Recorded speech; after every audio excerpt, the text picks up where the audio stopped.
বাঙালিদের জীবনে একটা সুন্দর ভালোবাসার শব্দ আছে, যেটা হলো পিছু টান।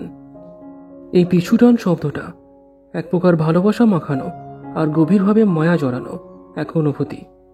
একটা সুস্থ মানুষের জীবনে এই পিছু টান ব্যাপারটা না সবসময় জড়িয়ে থাকে। ঠিক যেমন দুটো মানুষের মধ্যে কোনো যোগাযোগ নেই, কথাবার্তা নেই, সম্পর্কের বাঁধনটা প্রায় শেষ পর্যায়ে এসে পৌঁছে গেছে, কিন্তু তবুও এই পিছু টান জিনিসটা মানুষকে সবকিছু ভুলিয়ে দেয়।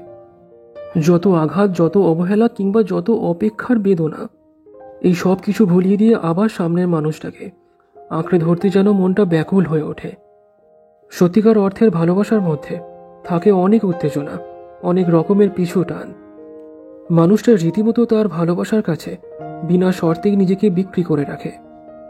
যেখানে কেউ বিশ্বাস করুক বা না করুক, যে ভালোবাসে সে জানে কতটা পিছু টান তার জীবনে আছে। দূরের মানুষটাকে এক পলক দেখার জন্য ভিতরের মানুষটা সবসময় ছটফটিয়ে থাকে, আর প্রতিটা মুহূর্তে সে কারণ খুঁজে বেড়ায়, যে কারণ দিয়ে সে দূরের মানুষটার কাছে যেতে পারে। আর ঠিক এটাই হলো বাঙালিদের পিছু টানের অনুভূতি। একটা সাধারণ মানুষ কি করতে পারে? সে ভালোবাসতে পারে, সে অপেক্ষা করতে পারে, সে ধৈর্য ধরতে পারে, কিন্তু জীবনের নাটক তো শুরু হয় তোমার আমার মতো সাধারণ মানুষকে নিয়েই, যারা ভালোবাসতে গিয়ে একবেলা হাসলে তাদের 3 বেলা কাঁদতে হয়।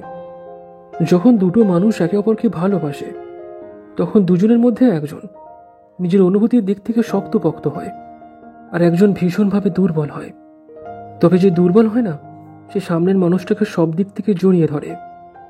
কথায় বলে না, খড়কুটোর মতো আঁকড়ে ধরেছে। ঠিক তেমনই এই ব্যাপারটা। যে অনুভূতির দিক থেকে শক্তপোক্ত, সেও যথেষ্ট ভালোবাসে, কিন্তু যখন ওই ভালোবাসাটা ভেঙে যায়, সে কোনো মতেই কোনো মায়াতে আটকে থাকে না।